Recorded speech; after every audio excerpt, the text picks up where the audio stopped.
gambo ikilia, kwa kweli kuna jambo. Hivyo basi leo Changamwe tunalo jambo. Hamjambo wapenzi watazamaji wa Changamwe, stesheni nambari 1 inayosifika kwa habari za kuaminika na burudani kemkem. Na wahenga hawakutupaka mafuta kwa mgongo wa chupa waliponena kuwa hayawi kuwa. Hivyo basi leo imekuwa.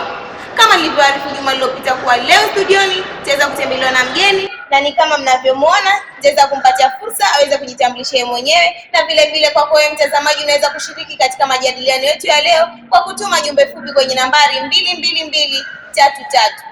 Mgeni karibu.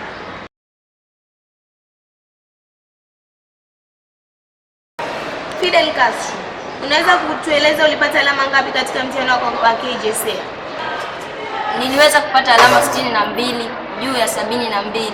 Alama hizi ziliweza kujitokeza kwa mimi kupita masomo mbalimbali na kufanya maonyesho mbalimbali. Alama 62, kongole, ulijitahidi kweli. Nani uliweza kuita katika shule gani baada ya kuzoa alama hizo? Niliweza kuita katika shule ya kitaifa ya St. James huko Nairobi. St. James Nairobi, kwa kweli ni shule bora nchini Kenya. Na ni vipi ukajipata katika shule ya Kautini ilhali ni shule ndogo kabisa na haiendani na alama ulizozipata? Niliweza kujiunga na shule ya upili ya Kautini kwa sababu ya hali ya kiuchumi pale nyumbani. Nimetokea katika familia isiyojiweza sana. Hivyo basi wazazi wangu hawakumudu pesa za kunipeleka huko. Niwie radhi Fidel Castro kwa kugusia hoja hiyo, kwani naona imekugusa sana. Na unaweza kutueleza mazingira yalivyo jinsi pale shuleni? Mazingira ya shule yapo sawa, kwani ni mazingira tulivu na yenye hewa safi ya masomo. Hakuna uhaba wowote wa maji wala upungufu wowote. Mwalimu mkuu anajituma sana.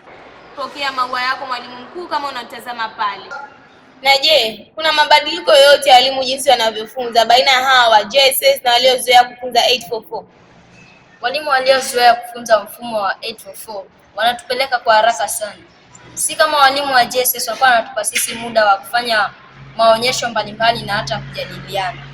Natumai walimu wa shule za upili watajirekebisha kwa hilo. Na ni vipi kuhusu mahusiano yenu baina ya walimu na wanafunzi wa 844? Hapo mwanzoni hatukuwa na utangamano baina yetu na wanafunzi wa 844, kwani hawakutaka kutangamana nasi, kwani walijiona mashababi.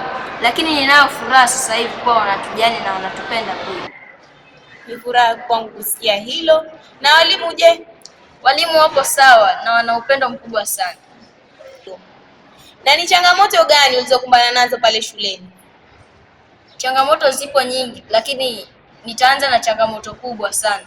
Changamoto ya kwanza ni uhaba wa vitabu pale shuleni. Serikali imeweza kusambaza vitabu kidogo sana, lakini natumai watasambaza vingine zaidi. Ndio, watasambaza vingine. Kikubwa tu ni muwe na subra, kwani wanafunzi waliojiunga ni wengi sana. Ndio, changamoto nyingine ni uhaba wa madawati pale shuleni, kwani wanafunzi waliojiunga na shule hiyo ni wengi mno. Hii inapelekea wanafunzi wengine kukalia mabenchi na kuandika kwenye mapaja yao. Na imeathiri vipi wanafunzi wanaoandika katika mapaja yao? Wanafunzi wanaoandika kwa mapaja yao imeathiri kwa sababu unapata muda wao wote wanakutumia kuandika kama wameinama. Hii inawapelekea kuchoka uti wa mgongo. Natumai swala hilo litaweza kushughulikiwa haraka iwezekanavyo. Na tukiangazia jumbe tulizozipata hapa, Rispa kutoka Mavumbini anasema changamoto aliyokumbana nayo pale shuleni ni uhaba wa madawati. Vile vile Tony kutoka Madongoni anasema kuwa anaiomba serikali iweze kusambaza vitabu ili wanafunzi waweze kupita. Na mpenzi mtazamaji, tumefikia kikomoni mwa mkao huu. Tukutane juma lijalo wakati kama huu tukiwa na Bwana Waziri wa Elimu tukiendelea na majadiliano yetu. Fidel Castro, asante kwa kuja na unakaribishwa wakati wowote ujisikiao. Asante.